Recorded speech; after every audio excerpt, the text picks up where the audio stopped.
If I told you na may condo sa Nuvali na pet-friendly, malapit sa Xavier School, katabi ng Future Business District, at perfect pa for Airbnb rentals, retirement or investments.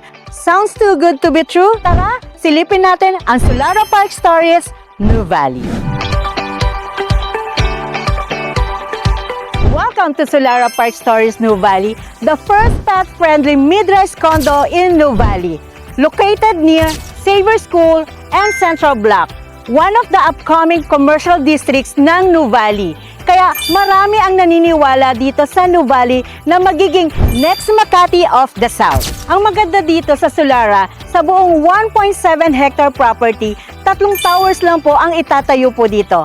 Meaning, mas mababa ang density, mas maraming open spaces at mas relaxing ang environment. Lahat ng units dito ay may balcony, kaya may access ka sa fresh air, natural light, at beautiful views araw-araw. We have available unit options, studio with balcony, and 1 bedroom with balcony. We have future amenities na din po, including adult and kiddie pool, indoor gym, basketball court, play area, game room, multi-purpose area, landscape open spaces. Solara also promotes sustainable living through its rainwater harvesting system, helping keep the community greener and more eco-friendly. Plus, may low-E glass tayo that allows natural light inside while reducing heat, making your home brighter, cooler, and more energy efficient. Kaya whether you're looking for a future home, an Airbnb unit, a rental property, a retirement home,